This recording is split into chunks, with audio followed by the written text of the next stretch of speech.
घर लेना एक बहुत बड़ा इमोशन है। लोग अपनी पूरी ज़िंदगी की पूंजी घर में लगा देते हैं, लेकिन हमने ये भी देखा है कि लोग घर लेने के टाइम पे बहुत सारी गलतियां करते हैं। जब अगर आपका बच्चा बीमार है तो आप एक अच्छे डॉक्टर के पास जाते हैं। जब लीगल इशू होता है एक अच्छे एडवोकेट को हायर करते हैं। फाइनेंशियल मैटर होता है आप सीए को हायर करते हैं, और बेस्ट सीए। जब प्रॉपर्टी खरीदना होता है तो आप अरे गहरे नत्थु खैरे किसी को भी पकड़ लेते। आपका इंटरेस्ट है कुछ पैसा बना लेना, ठीक है, और आपने ये नहीं देखना है कि उस आदमी का कितना नुकसान हो जाएगा। अगर आप डॉक्टर नहीं हैं, आप फीस क्या लेंगे? लेने का हक ही नहीं है हमारे को। बड़ी तगड़ी फीस लेके अनप्रोफेशनल तरीके से बड़ा नुकसान करते हैं। आपका कोई दोस्त कहता है कि पीजीआई में दिखाना है मुझे, आप 10 बार सोचेंगे यार आएगा तो मेरा पूरा दिन खराब करेगा। हम फोन अवॉइड कर देते हैं, ब्लॉक कर देते हैं। पंजाबियों का इमोशनल कनेक्ट देखें वो ज़मीन के साथ बहुत है। उस कमाई का एक बड़ी कमाई का, क्योंकि वो केवल प्रेजेंट पैसा नहीं लगा रहा है, अपने फ्यूचर का भी लगा रहा है। बिल्कुल, क्योंकि 10, 15, 20, 30 साल का लोन लेता है। दुबई में मतलब it's a tax free country, और लोग वहाँ पे जाके खुश हैं, और वहाँ पे प्रॉपर्टी मार्केट भी बहुत बड़ा हो चुका है। क्या ये वाकई में ग्रो कर रहा है, या सिर्फ ये इन्फ्लेशन क्रिएट किया गया है बिल्डर्स की तरफ से, ब्रोकर्स की तरफ से?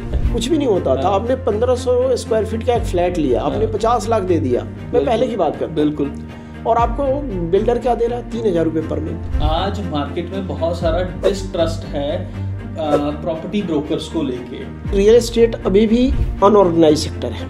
एक काम जरूर करें, जब भी कोई प्रॉपर्टी आप खरीदें आप लोन जरूर लें। कई लोग बोलते हैं यार आदमी होना गुनाह है कि हम 2% एक्स्ट्रा दे रहे हैं, कि औरतों को हर जगह छूट दे दिया। और प्रॉपर्टी में कैश का रोल मेरे को जानना है कि how cash plays a role. देखिए मोहाली कैश फ्लो मार्केट तो है। मैं डिस्कस करना चाहता हूँ जो अभी 8th पे कमीशन आ रहा है। जो फाइनेंस है ना, जहाँ लेन देन का मामला हो वहाँ फैमिली रिश्तेदारों से दूर रहे, फ्रेंड से दूर रहे।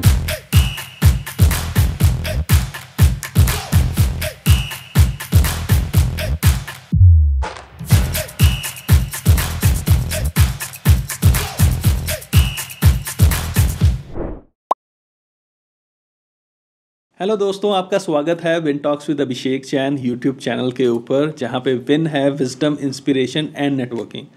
आज इस पॉडकास्ट में हम लोग बात करने वाले हैं प्रॉपर्टी बाइंग और सेलिंग के ऊपर, कि आपको प्रॉपर्टी बाय करते समय क्या चीज़ों का ध्यान देना है, प्रॉपर्टी सेल करते समय किन चीज़ों का ध्यान देना है। हम घर खरीदते हैं पूरी की पूरी अपनी पूंजी लगा के, लेकिन फिर भी हमारे साथ स्कैम हो जाते हैं। उन स्कैम से कैसे बचना है, क्या चीज़ों का ध्यान रखना है। सो इसमें हमने बात की है कि आपको क्या ब्रोकर को हायर करना चाहिए घर बाइंग और सेलिंग के टाइम पे, या डायरेक्टली बिल्डर से आपको प्रॉपर्टी बाय करनी चाहिए। और हमने बात की है कि कैसे आप अपने पैसे को सही तरीके से राइट जगह पे इन्वेस्ट करके एक अच्छा ROI जनरेट कर सकते हैं बहुत कम समय में। और आइए बात करते हैं राकेश शर्मा जी से, जो 16 साल से रियल एस्टेट इंडस्ट्री में है, और उससे पहले 20 साल इन्होंने इंडियन डिफेंस सर्विसेज में, एयरफोर्स में सर्व किया है। और ये खुद एक ब्रोकर भी हैं, और एक बिल्डर भी हैं, और एक इन्वेस्टर भी हैं।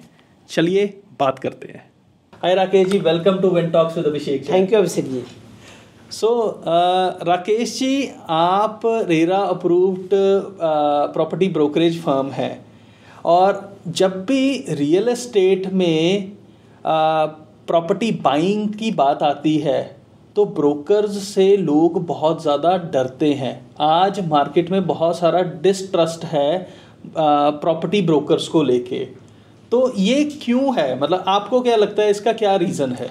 देखिए, सबसे पहले अभिषेक जी मैं बात करूंगा कि रियल एस्टेट अभी भी अनऑर्गेनाइज सेक्टर है। ओके। अगर इंडिया के जीडीपी की मैं बात करूं तो 13 से 14% का कंट्रीब्यूशन है, जो आने वाले टाइम में बढ़ के 20% हो जाएगा, जो कि बहुत ही बड़ा है। और इतना बड़ा मार्केट होने के बाद अनऑर्गेनाइज्ड है, और उसका जो नुकसान है वो कस्टमर को भी होता है। और इवन ब्रोकर में बात करूं कि रेरा के आने के बाद ब्रोकर रिकॉग्नाइज हुआ है, क्योंकि पहले क्या लगता था कि हमारा कोई भी प्रोडक्ट लेना है, इसने हमें बेच दिया, इसका मतलब खत्म हो गया। लेकिन ब्रोकरेज का मतलब है कि डे वन आपको प्रोडक्ट को सेलेक्ट कराना, आपकी नीड क्या है, आपका डॉक्यूमेंटेशन, आपका लोन, पोजीशन, और यहाँ तक मैं कहता हूँ आगे कि हम लोग जो ध्यान रखते हैं कि लीजिंग, कि अगर हमने किसी को कोई फ्लैट दिया है, कोठी दिया है, विला दिया है, कॉमर्शियल दिया है, तो सारी डॉक्यूमेंटेशन रजिस्ट्री के बाद अगर वो पर्सन सेल्फ ऑक्यूपाइड नहीं करता है तो हम उसको लीज करा के दें, और लीज कराने के बाद भी रेंटल उसको टाइमली मिले। ये एक नीड है जो एक ब्रोकर फर्म को करना चाहिए, और लोग कर रहे हैं जो भी रेरा अप्रूव्ड है। और आने वाले टाइम में इस पे एजुकेशन भी बहुत जरूरी है जो मैं बात करता हूँ। तो ये रेरा है क्या? हमारे को रेरा के बारे में भी एक्सप्लेन करो आप। देखिए, गवर्नमेंट ने रियल एस्टेट रेगुलेटरी अथॉरिटी, इसके लिए अगर आप, मैं एक रिक्वेस्ट भी करूंगा कि हमारे डिफेंस रिलेटेड ग्रुप का यूट्यूब चैनल है जिसके ऊपर डिफेंस प्रॉपर्टी मंत्रा में हमने हर एक पहलू को टच किया है। जो रियल एस्टेट में लोगों को परेशानी आती है, लोगों के सुझाव पे हमने दिया था। सबसे पहला वीडियो ही रेरा के ऊपर बनाया था। ठीक है।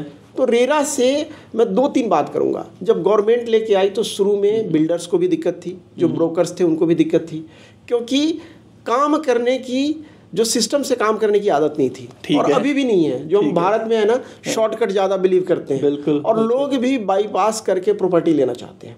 तो रेरा एग्जैक्टली है रियल एस्टेट रेगुलेटरी अथॉरिटी। जैसे हम बात करें, सेबी है जो शेयर मार्केट को रेगुलेट करता है। ठीक है।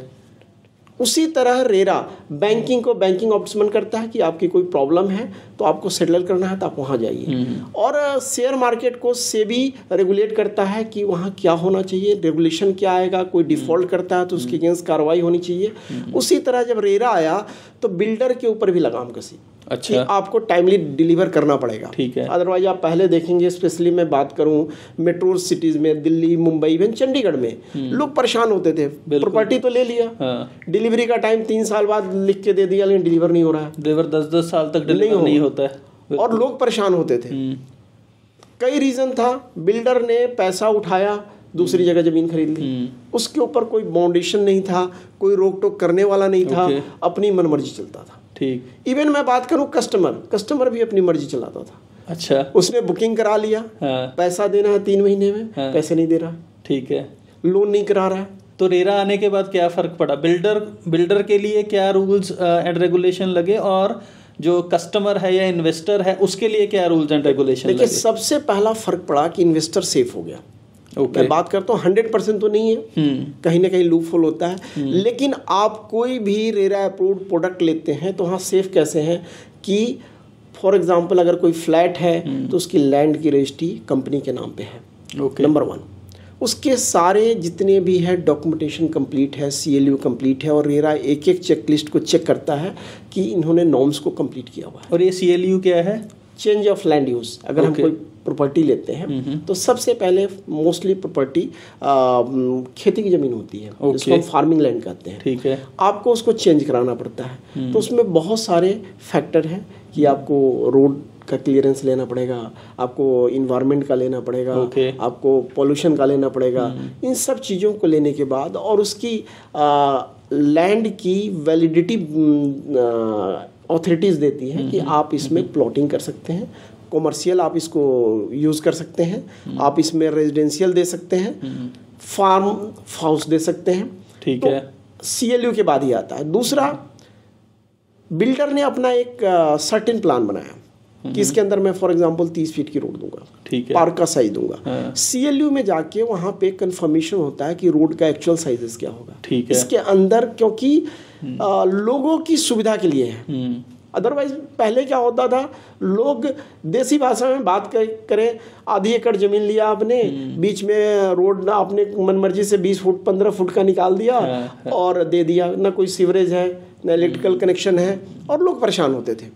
आज वो नहीं है। बिल्कुल। CLU आते आते क्या होता है कि हर एक चीज़ की क्लैरिटी आ जाती है।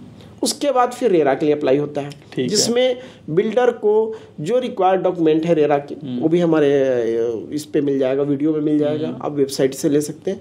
कंप्लीशन के बाद बिल्डर उसको बेच सकता है एज पर नॉर्म्स, और उसमें उसको एक डेट देना होगा कि मैं फाइनल डिलीवरी कब तक दूंगा, चाहे वो प्लॉट है तो रोड, सीवरेज, इलेक्ट्रिसिटी सब कुछ कंप्लीट में कब तक दूंगा। अगर फाइनल डिलीवरी वो टाइम जो उसने बताया वहाँ पे नहीं होती तो बिल्डर के ऊपर क्या पेनल्टीज लगती हैं? रेरा की तरफ से पेनल्टी है। ठीक है। और इन्वेस्टर को कोई फायदा होता है उसका? इन्वेस्टर को फायदा होता है। पहले क्या होता था कि बिल्डर अपनी मनमर्जी से कहता चलो लेट हो गया कोई बात नहीं, मैं आपको 2 रुपये स्क्वायर फीट दे दूंगा, ठीक है, कुछ भी नहीं होता था। आपने 1500 स्क्वायर फीट का एक फ्लैट लिया, आपने 50 लाख दे दिया, मैं पहले की बात करता हूं। बिल्कुल। और आपको बिल्डर क्या दे रहा है? 3000 रुपये पर मंथ, 50 लाख को यूज करके। लेकिन आज के डेट में उसके ऊपर पेनलाइजेशन है कि अगर आप मेरे से 12% 18% का ब्याज अगर मैं डिले करता हूँ लेता हूँ, तो आप भी डिले करोगे तो ब्याज मुझे दोगे। ठीक है, मतलब दोनों तरफ से हो गया, इसमें बिल्डर भी सेफ हो गया रेरा की वजह से, और इन्वेस्टर भी सेफ हो गया। और इन्वेस्टर को भी जो टाइम कमिटेड है, फॉर एग्जाम्पल कंस्ट्रक्शन लिंक है, तो उसमें जैसे जैसे कंस्ट्रक्शन हो रहा है वैसे वैसे पैसा इधर बैंक से दे या खुद से दे, उसके लिए भी अनिवार्य है। और कहीं ना कहीं बिल्डर को भी इजी हो जाता है कि उसका पेमेंट टाइमली आ रहा है तो कंस्ट्रक्ट करेगा, कंप्लीशन देगा। दूसरा एक इसके अंदर कंडीशन है कि जो प्रोडक्ट है या प्रोजेक्ट है, जो भी पैसा आएगा वो कंपनी का और रेरा का एस्क्रो अकाउंट होता है, ठीक है, जिसमें रेरा मॉनिटर करती है कि 70% पैसा उसी प्रोजेक्ट में यूज़ करना पड़ेगा, कंप्लीशन में यूज़ करना पड़ेगा, उसको बाहर लेके। Very interesting. हाँ, ये तो मैंने सोचा ही था कि रेरा इतना बड़ा रेगुलेशन लेके आई है और ये चीज़ें हो रही हैं एक्चुअल में। और एक और फैक्ट मैं ऐड करूँगा, मान लिया चलो आप एक बिल्डर हैं, आपने ज़मीन खरीद ली, रजिस्ट्री करा लिया आपने, सारे रोड कंप्लीट कर दिया, सब कुछ कर दिया, आप प्लॉटिंग ही कर रहे हैं, तो मैक्सिमम पैसा तो आपका लग चुका है। बिल्कुल। अब अगर पैसा आता है तो आपको बाउंड्री वॉल बनाना है, सीवरेज बनाना है, कोई क्लब हाउस है बनाना है, एमिनिटीज देना है, उसमें कितना पैसा लगेगा? बिल्कुल। अब पैसा आप उसको दूसरी जगह नहीं यूज कर सकते, तो अब डिफॉल्ट होने का चांस बहुत रेयर है। अगर मैं फ्लैट की बात करूं, वहां भी क्या होगा, लगभग 50 to 60% पैसा लैंड से लेके अप्रूवल तक लग चुका है। ठीक है। कंस्ट्रक्शन में तो कंस्ट्रक्शन पैसा आना है, बिल्कुल। एज पर नॉर्म्स 10% दे के आप रेरा एग्रीमेंट करा सकते हैं। आपने 50 लाख का फ्लैट लिया, आपने 5 लाख दिया हुआ है, 45 लाख तो जाना है ना कंस्ट्रक्शन लिंक। बिल्कुल। और कंस्ट्रक्शन लिंक जो पैसा जा रहा है उसको रेरा मॉनिटर कर रही है क्या उस प्रोडक्ट पे लग रहा है। Even RERA can check, every month file करना होता है आपको कितना पैसा आया, आपने क्या क्या परचेज किया, कंस्ट्रक्शन में कितना यूज किया, they can check even the bill. That is very very like transparent thing for investor as well as every stakeholder जो इसके साथ कनेक्टेड है। इसीलिए मैं जो एंड यूज़र हैं, जो इन्वेस्टर, उनको हमेशा बताता हूँ कि क्रेडिबिलिटी जरूर चेक करें, इवन बिल्डर की भी और ब्रोकर की भी, कि कितने टाइम से हैं, इनका पास्ट परफॉर्मेंस क्या है, लोगों के साथ डील कैसा है, डिलीवरी कैसी है, आफ्टर सेल सर्विस कैसी है, ये चीज़ें बहुत ज़रूरी है। और एक चीज़ और बताओ राकेश जी, जैसे अगर हम इंडिया की बात करें, इंडिया में घर लेना एक बहुत बड़ा इमोशन है, लोग अपनी पूरी ज़िंदगी की पूंजी घर में लगा देते हैं। लेकिन हमने ये भी देखा है कि लोग घर लेने के टाइम पे बहुत सारी गलतियां करते हैं, उनको बड़ी मिस लीडिंग चीज़ें बताई जाती हैं, मिस सेलिंग होती है उनके साथ। उनको क्या क्या ऐसी चीज़ों का ध्यान रखना है जब वो घर खरीद रहे हों, क्या डॉक्यूमेंटेशन चाहिए? अभिषेक जी, सबसे पहले मैं इस पर एक बात कहना चाहूँगा, ये ऑनलाइन का प्रचलन आया है ना, इसका फ़ायदा कम नुकसान ज़्यादा है। ठीक है। मैं देखता हूँ हमारी टीम है, we have the expert panel, हमारे पास कोई कॉल आता है, वी मॉनिटर, एक एक जो बात होती है वो भी ऑन रिकॉर्ड है कि किसी कस्टमर को कोई गलत इन्फॉर्मेशन न चली जाए। एक कस्टमर ने फॉर एग्जांपल कोई एक प्रोडक्ट देखा, देखिए प्रोडक्ट की वैल्यू होगी, कस्टमर भी क्या करता है, 25 जगह इंक्वायरी करता है। बिल्कुल। और जो अनशेड्यूल वर्किंग कर रहे हैं, जिसको हम कई बार फ्रीलांसर बोल देते हैं, कई बार कहते हैं कि मुफ्त के एडवाइस देने वाले लोग, ठीक है, उनका इंटरेस्ट बन जाता है कि हम भी कुछ कमा लें, और गलत जगह उस पैसे का इन्वेस्टमेंट करा देते हैं। ठीक है। अब इसको एक तरीके से समझिएगा, आप बीमार पड़ेंगे, आप एक अच्छे डॉक्टर के पास जाते हैं, स्पेशली मैं बात करूं अगर आपका बच्चा हो, चलो सेल्फ तो हम कभी भी दुकान से भी ले लेते हैं कि ले लिया, पीसीएम ले लिया, बुखार हो गया, लेकिन जब अगर आपका बच्चा बीमार है तो आप एक अच्छे डॉक्टर के पास जाते हैं। बेस्ट टू बेस्ट हम लोग देखते हैं। क्यों जाते हैं आप ले सकते हैं पीसीएम, बिकॉज यू नो कि अगर दवा थोड़ी भी गलत हो गई तो नुकसान बहुत ज़्यादा हो सकता है हेल्थ का। जब लीगल इशू होता है एक अच्छे एडवोकेट को हायर करते हैं, फाइनेंशियल मैटर होता है आप सीए को हायर करते हैं, और बेस्ट सीए। बिल्कुल। लेकिन जब प्रॉपर्टी खरीदना होता है तो आप अरे गहरे नत्थु खरे किसी को भी पकड़ लेते जो सस्ता मिले मार्केट में लोग उसके बाद। और जब प्रॉपर्टी खरीदने की बात आती है ना, देखिए एक आम इंसान पूरी जिंदगी में कमा के एक प्रॉपर्टी बना सकता है, घर बना सकता है, जो एवरेज बात करता बिल्कुल। और उस कमाई का एक बड़ी कमाई का, क्योंकि वो केवल प्रेजेंट पैसा नहीं लगा रहा है, अपने फ्यूचर का भी लगा रहा है, क्योंकि 10, 15, 20, 30 साल का लोन लेता है, वहाँ पे वो प्रोफेशनल की सलाह नहीं लेता।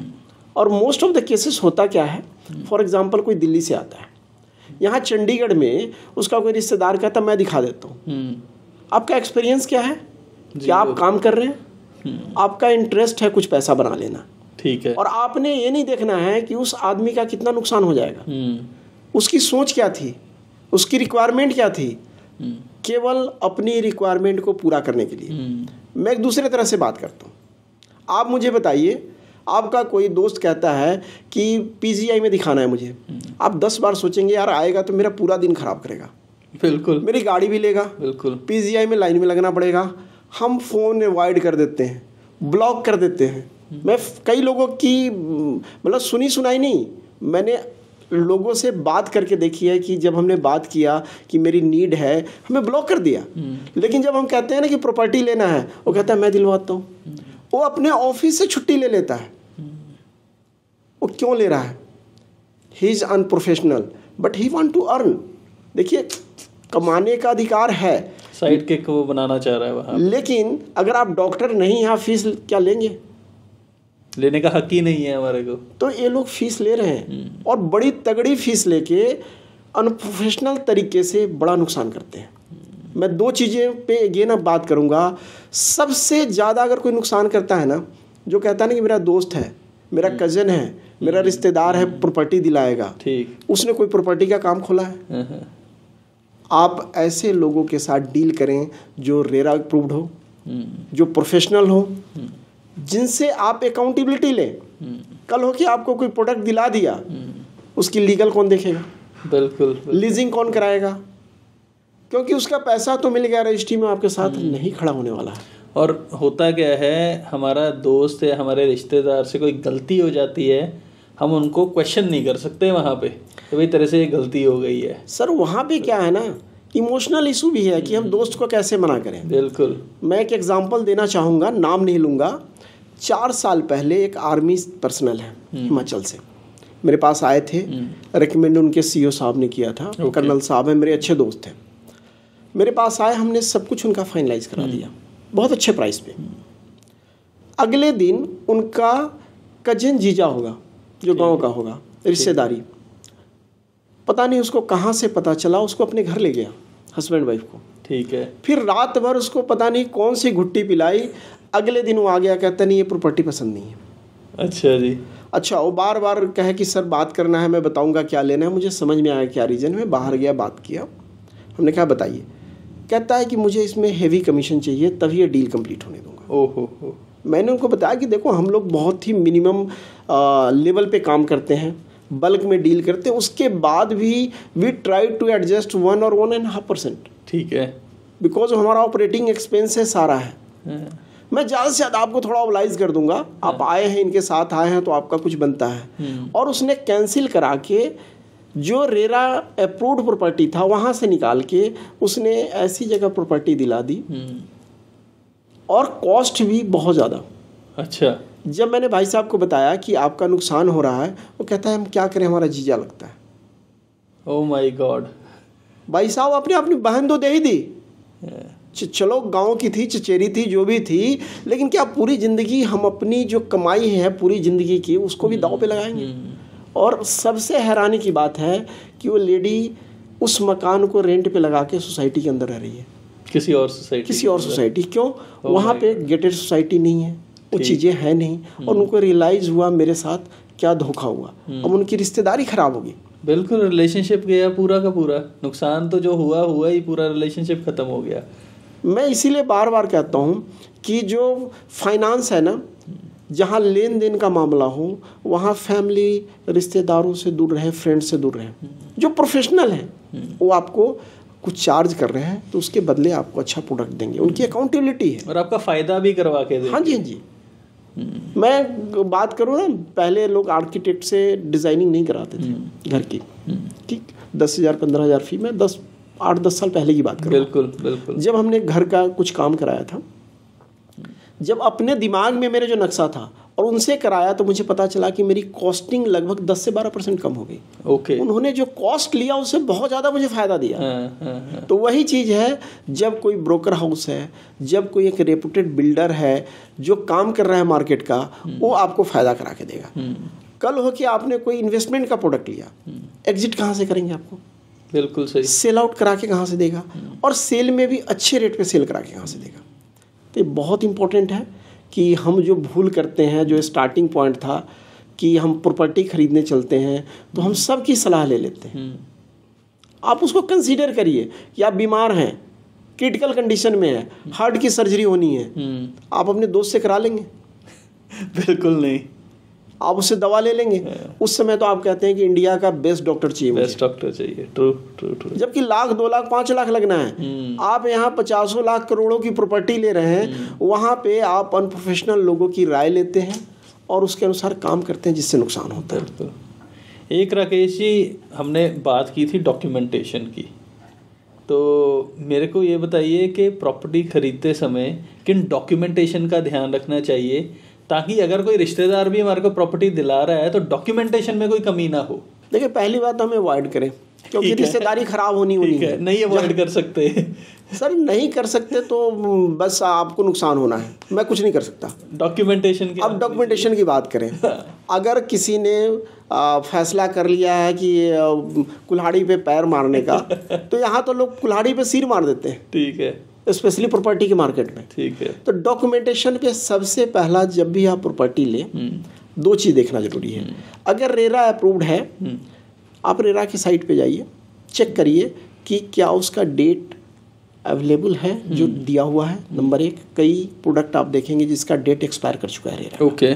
उसको चेक जरूर करें। ठीक है। नंबर 1, अगर रेरा अप्रूव्ड है तो 100% डॉक्यूमेंटेशन कंप्लीट है। ओके। क्योंकि रेरा इंश्योर करता है। नंबर 1।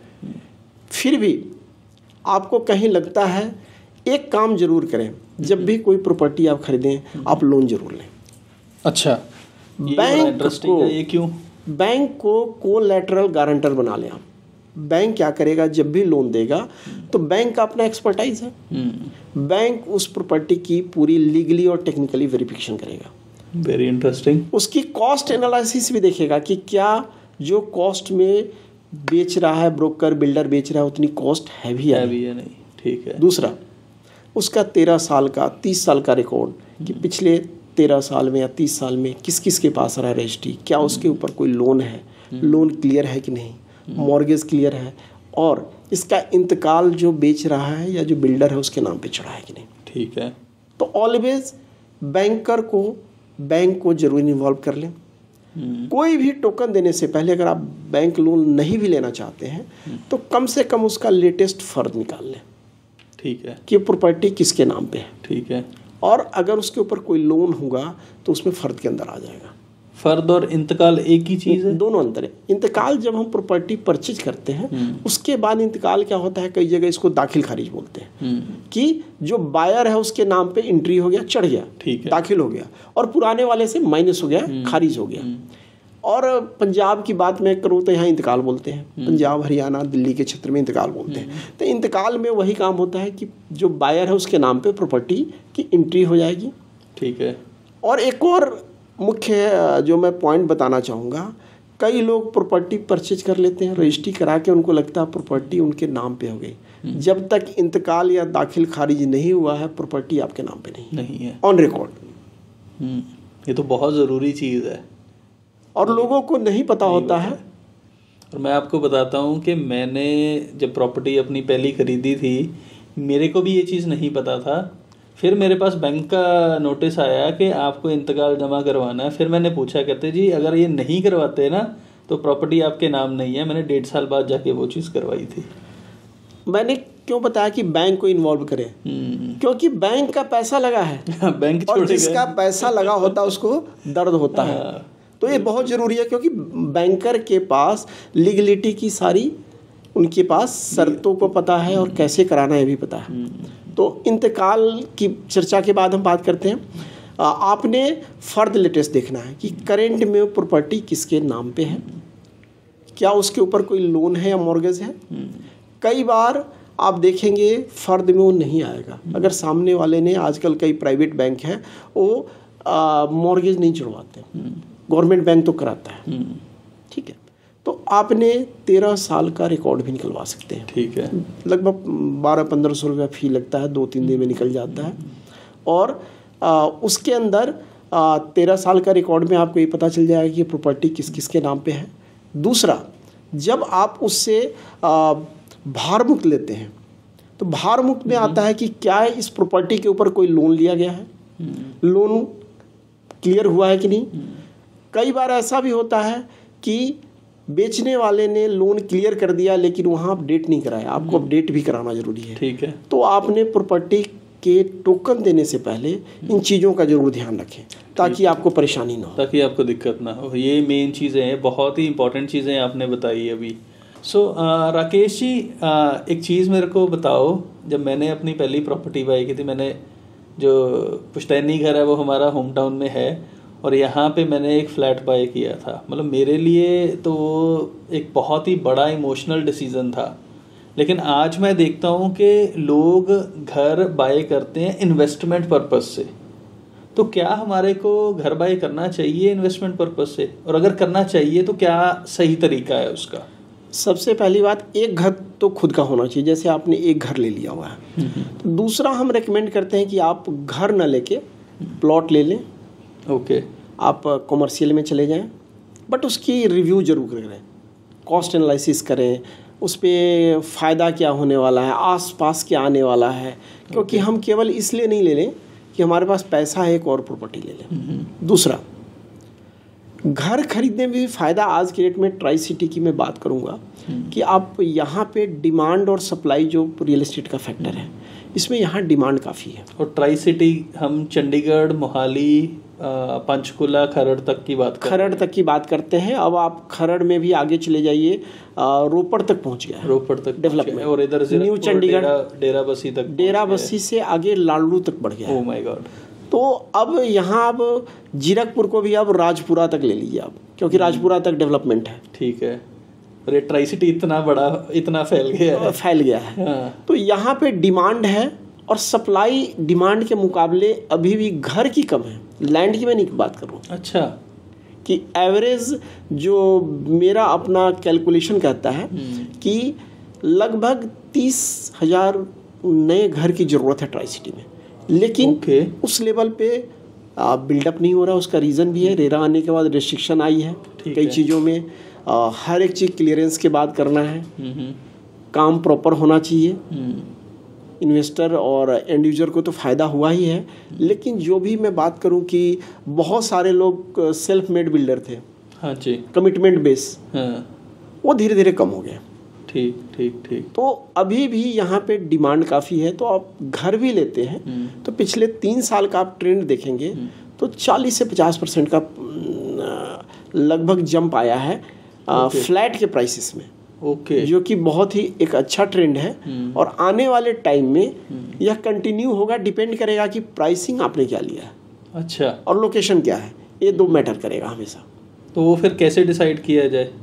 सर, इसके लिए एक्सपर्ट की ज़रूरत है, ठीक है। अदरवाइज आप अपने दोस्त से राय लीजिए, वो आपको अच्छी तरह से दे देगा। वो तो आप बता ही चुके हैं। हाँ, वो तो आप बता ही चुके हैं, बिल्कुल। और अच्छा, एक और चीज़, मतलब अगर हम देखें तो जो हमारा, अगर हम बेसिकली पंजाबियों का इमोशनल कनेक्ट देखें, वो ज़मीन के साथ बहुत है।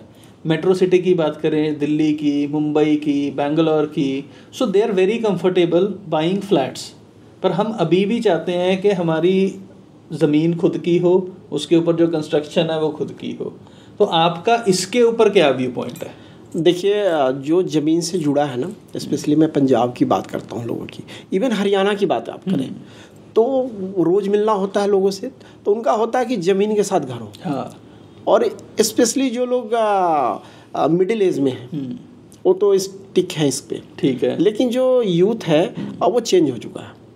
इवन ट्राई सिटी में 7-8 साल पहले जाएं तो हाई राइज का कल्चर नहीं था। बिल्कुल। अब कल्चर शुरू हुआ है। अगर 3 साल पहले मैं बात करूं तो यहाँ प्रेफरेंस लोकेशन चार्ज जो PLC हम बात करते हैं नीचे के फ्लोर पे होता था। हाँ जी, हाँ जी। लेकिन अब ट्रेंड चेंज हो रहा है, अब ऊपर के फ्लोर में भी डलना शुरू हो गया। दिल्ली में तो जो सबसे टॉप का फ्लोर है that is the costliest. Bombay में भी यही है। हाँ। अब यहाँ पे भी ट्रेंड शुरू हुआ है, स्पेशली जो लोग IT में हैं, जो यूथ हैं, अब उनको समझ में आ रहा है कि अगर जाना है तो हाई राइज में ऊपर भी जा सकते हैं। लेकिन जो भी मिडिल एज है या ओल्डर एज में वो कहते हैं कि मुझे घर के साथ ज़मीन के साथ चाहिए, वो प्रेफर्ड अभी भी है ट्राई सिटी में। ठीक है, तो ये बिल्कुल सही बात है। मतलब ये मार्केट में ये चलन है इस चीज़ का। इसीलिए आप देखेंगे स्पेशली मोहाली मार्केट में ज़मीन की कीमतें आसमान को छू रही है। पिछले लगभग 2.5 से 3 साल में प्राइस 2 से 3 गुना बढ़ गया है। बिल्कुल बिल्कुल। और ये तो बहुत ही लाइक फास्ट ग्रोइंग मार्केट है जो दिख रहा है। और अच्छा, इसके ऊपर मेरे पास एक और सवाल है, क्या ये वाकई में लाइक ग्रो कर रहा है या सिर्फ ये इन्फ्लेशन क्रिएट किया गया है बिल्डर्स की तरफ से, ब्रोकर्स की तरफ से? ये क्वेश्चन हमेशा आता है क्योंकि इतना जल्दी राइज कहीं पे भी नहीं किया है। बॉम्बे की भी बात करें, दिल्ली की भी बात करें, नहीं किया है परसेंटेज वाइज। पिछले 2-3 सालों में सबसे ज़्यादा राइज ट्राई सिटी मार्केट किया है। बिल्कुल। एक और फैक्टर है, कोरोना के बाद हुआ क्या, स्पेशली दिल्ली का इनफ्लो बढ़ा। ठीक है। जो ट्राई सिटी का मार्केट था वो हिमाचल ड्राइव इन मार्केट था। अगर आप देखेंगे कि मैक्सिमम हिमाचल से लोग क्यों आते थे, एजुकेशन के लिए, हेल्थ के लिए, जॉब के लिए, और उनको क्या होता था कि पहाड़ों में रह रहे हैं, यहाँ पे अपना एक घर होना चाहिए। ठीक है। और अफोर्डेबल से लेके हर सेगमेंट में हिमाचल के लोगों का बाइंग पावर बहुत था। कोरोना के बाद स्पेशली दिल्ली से लोग आए तो उनको लगा यहाँ से 4 घंटे की ड्राइव पे है। और ये एरो सिटी में उस समय 30-32 हज़ार का रेट हुआ करता था। ओके। प्लॉट का, जो आज लाख रुपए के करीब है। तो उनको लगा 30,000 रुपये गज में जमीन यहाँ है। उन्होंने बाइंग शुरू की, इन्वेस्टमेंट शुरू की। जो प्राइम फैक्टर है, जो पहला रेट बढ़ा दिल्ली बेस कस्टमर से, उसके बाद शुरू हो गया। उनके रिलेटिव हैं, बहुत सारे लोग हैं उनको।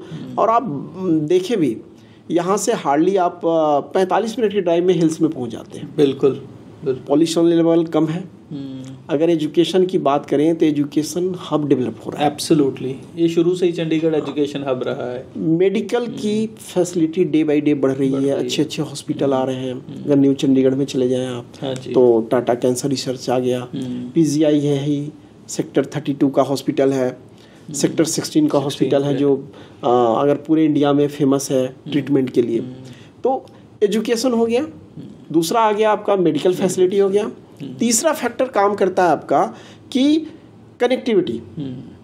तो अभी आज के डेट में ऑल दो इंटरनेशनल एयरपोर्ट शुरू हो गया है, लेकिन फ्लाइट 1-2 ही है।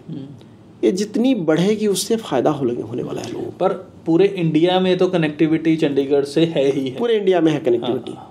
और इजी अप्रोच है चंडीगढ़ से। और प्राइस वाइज अभी भी आप देखें तो गुंजाइश क्यों है, क्योंकि मोहाली मार्केट पिक पे है। अब लोग क्या कर रहे हैं, मोहाली से आगे बढ़ रहे हैं। मैंने बताया जैसे बनूर, राजपुरा की तरफ बढ़ रहे हैं। लांडा रोड से लेके जो डेवलपमेंट शुरू हुआ था, अब वो आपको लुधियाना हाईवे आप खरड़ की तरफ चले जाए। हाँ जी। और रोपड़ की तरफ बढ़ गया है। और रोपड़ से जो न्यू चंडीगढ़ को रोड कनेक्ट हो रही है, उसके ऊपर भी आने वाले टाइम में प्राइस अप्रिशिएशन अच्छा रहेगा। बिल्कुल, ठीक। एक इसके साथ ही मोहाली मार्केट के साथ कनेक्टेड है कैश का रोल, जो मैंने सुना है। और प्रॉपर्टी में कैश का रोल मेरे को जानना है कि how cash plays a role. देखिए, मोहाली कैश फ्लो मार्केट तो है, मैं इसको स्वीकार करता हूँ। उसका रीज़न है कि एक एग्जांपल से आप देख लीजिए, एरो सिटी की अलॉटमेंट 12,000 की है, आज प्राइस 1 लाख का है। 1 लाख के ऊपर भी है, डिपेंड करता है। अच्छा जी। अब किसी ने 12,000 रुपये का परचेज किया हुआ है 100 गज का प्लॉट में, बात करता हूं, एग्जाम्पल लेते हैं, ठीक है, बड़े पे नहीं जाते हैं। अगर उसने बेचना है 1 लाख रुपए में, रजिस्ट्री कराई, तो उसके ऊपर टैक्स कितना आ जाएगा? लगभग 88 लाख का उसका प्रॉफिट आएगा। अगर मैं 20% भी टैक्स जोड़ूं तो 17 से 18 लाख का टैक्स आएगा।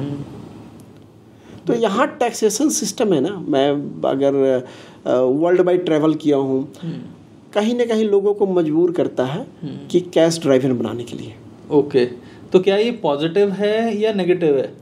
देखा जाए तो कंट्री के लिए तो जितना ज़्यादा ट्रांजैक्शन आपको वाइट में हो और होना चाहिए, और गवर्नमेंट इस पे जोर दे रही है बहुत सारा, जिसको हम बोले कि लगाम भी लगाने की कोशिश कर रही है। लेकिन जो फैक्टर दूसरा जो एक नुकसान करता है, रजिस्ट्रेशन चार्जेस। मैं पंजाब की बात करूं, स्पेशली 4, 5, 6 है, 4% है फीमेल के लिए, 5% है जॉइंट रजिस्ट्री के लिए, एंड 6% मेल के लिए। कई बार कई लोग बोलते हैं यार आदमी होना गुनाह है कि हम 2% एक्स्ट्रा दे रहे हैं कि औरतों को हर जगह छूट दे दिया। तो चलो पता नहीं क्यों डिस्पेरिटी है, लेकिन 6% बहुत ज़्यादा। उसके बाद लगभग आपको तहसील की फीस 2.25 से 2.5% आ जाती है, जो लीगल फ़ी। तो अगर कोई मेल पर्सन रजिस्ट्री कराता है तो 6 + 2.5 8.5%, 9%। अगर 1 CR की प्रॉपर्टी है तो 8.5 लाख का उसका रजिस्ट्रेशन चार्ज, जो कि मेरे अंदाज से 2 से 2.5% ज़्यादा नहीं होना चाहिए।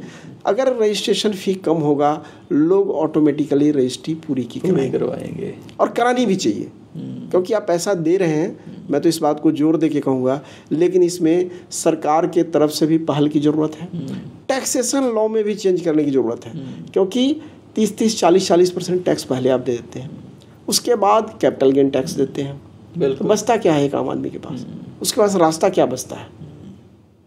कि कैश में खेले। ये तो मैं नहीं कहूँगा कैश में खेले, परचेज तो करना चाहिए जो भी रेट है उससे, लेकिन पॉलिसीज़ के कारण ये रिस्पॉन्सिबिलिटी सरकारों की भी बनती है कि टैक्स को कम करें, ताकि लोगों को रजिस्ट्रेशन में सहूलियत हो और टैक्स का बोझ भी बेचते समय भी ज़्यादा ना हो। और एक और चीज़ देखी है कि जो पूरा अमाउंट वाइट में देके प्रॉपर्टी खरीदते हैं, उनको बेचने के टाइम पे बड़ी दिक्कत आती है। इसमें मैं ऐड ऑन करूँगा, स्पेशली जो गवर्नमेंट एम्प्लॉई हैं, जो सैलरीज पर्सन हमारे डिफेंस के लोग हैं, अब उनके पास ऑप्शन ही नहीं है। कई बार वो आते हैं, कहते हैं कि मोहाली की प्रॉपर्टी चाहिए, तो मोहाली में 12,000 का है, बेचने वाला कहता है ज़्यादा से ज़्यादा मैं 15,000 16,000 की रजिस्ट्री करवा दूंगा, 20,000 की करा दूंगा, टैक्सेशन इतना भरूंगा नहीं। अब उसको लोन लेना हो, क्या करेगा? एक इसका रिवर्स फैक्टर देख लीजिए, किसी ने रजिस्ट्री भी करा ली 1 करोड़ की, कल होके बेचना है, खरीदने वाला कहता है मैं 8.5 लाख टैक्स भरूंगा। तो बोथ वे है, इसका निदान यही है कि रजिस्ट्रेशन का खर्च कम हो और टैक्सेशन का जो बोझ है वो कम करेंगे, ऑटोमेटिक बैलेंस होगा। और सरकार, मुझे उम्मीद है कि आने वाले समय में करेगी, जो एट पार वर्ल्ड में जो चलता है उसके अनुसार हम भी चले, अगर हमें ग्रो करना है और इस रियल एस्टेट मार्केट को एक बड़े लेवल पे रेगुलेटेड मार्केट की तरह काम कराना है, जैसे दुबई कर रहा है। दुबई में मतलब it's a tax free country, और लोग वहाँ पे जाके खुश हैं, और वहाँ पे प्रॉपर्टी मार्केट भी बहुत बड़ा हो चुका है। इंडिया से भी बहुत सारे लोग वहाँ पे इन्वेस्ट करना चालू कर दिए हैं। अब बिजनेसमैन दुबई क्यों जा रहा है, उसका रीज़न समझिए। यहाँ एक बिजनेसमैन को 30% तक टैक्स देना पड़ता है, सरचार्ज उसके बाद अलग है, बहुत सारी चीज़ें हैं। दुबई में कोई भी टैक्स नहीं है। गवर्नमेंट लोगों को इनवाइट कर रही है, फैसिलिटीज़ दे रही है, बहुत फास्ट वे में काम करा रही है। ऑल्दो यहाँ भी बहुत सारी चीज़ें, पहले जो परेशानी आती थी एक बिजनेस को शुरू करने में, काम को शुरू करने में, वो हर्डल कम हुआ है, लेकिन टैक्सेशन का लोड है। दूसरा, आपने दुबई मार्केट की बात की है, वहाँ गवर्नमेंट का सपोर्ट बहुत है, चाहे कंस्ट्रक्शन कंपनीज को हो, चाहे इंफ्रास्ट्रक्चर की बात हो, और सबसे जो प्लस पॉइंट जो है वहाँ रोल प्ले करता है वो लो टैक्सेशन, रजिस्ट्रेशन की भी। बिल्कुल, अगर आप प्रॉपर्टी बेचते हैं उसके ऊपर बहुत ही मिनिमम जो हम बात करते हैं गवर्नमेंट का टैक्स लेवीज है। तो क्या इन्वेस्टमेंट पर्पस से जो दुबई मार्केट है वो भी एक अच्छी मार्केट है? बहुत अच्छी मार्केट है, यहाँ से लोग दुबई में इन्वेस्ट कर रहे हैं। रेंटल भी वहाँ बहुत बढ़िया है, रेंटल बहुत बढ़िया है और सेफ है, यहाँ के जैसे नहीं है कि लोग कहते हैं कि इस महीने किराया नहीं दूंगा। रेंटल एक बड़ा चैलेंज होता है कि आपने घर ले लिया, किसी को किराए पे दे दिया, आपने देखना जरूरी है इंसान कैसा है। गवर्नमेंट बहुत स्ट्रिक्ट है, गवर्नमेंट रूल्स भी बहुत स्ट्रिक्ट है। कोर्ट में यहाँ लंबे टाइम तक आप चक्कर लगाइए, किराएदार के फेवर में चला जाता है चीजें, तारीख पे तारीख लोग डरते हैं। तो स्ट्रिक्ट रूल होना चाहिए। देखिए, जिसने हार्ड अर्न मनी लगाया है, पैसा लगाया है, उसको रेंटल उसका हक बनता है और मिलना भी चाहिए। और किराएदार को भी सोचना चाहिए कि हम किराया दें, जब आप उसका यूज कर रहे हैं तो किराया दें टाइम पे, मतलब किराया दे। और मतलब ये इसी से मतलब जो रिलेशनशिप भी है ये बिल्ड होता है, मतलब दोनों में, टेनेंट में और लैंड ऑनर में। क्योंकि हमेशा दोष पता है किसको दिया जाता है, ऑनर को, कि परेशान कर रहे हैं किराएदार को।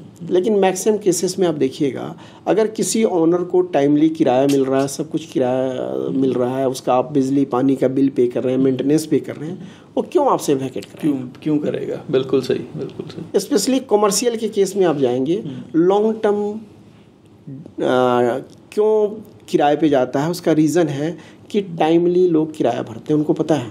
फॉर एग्जांपल, आपने अगर ऑफिस किराए पे लिया होगा तो आप एक सर्टेन डेट को पेमेंट करते होंगे, एब्सोल्युटली, बिजली का जो भी मेंटेनेंस का ड्यू पे करते होंगे। वही चीज़ अगर हम घर के केस में करें तो लोगों को घर और खरीदने में हिम्मत बनेगी, लोग खरीदेंगे, क्योंकि उनको लगा रहता है कि हमने दिल्ली में घर ले लिया, अब किराया कैसे लेंगे, लेने कौन जाएगा।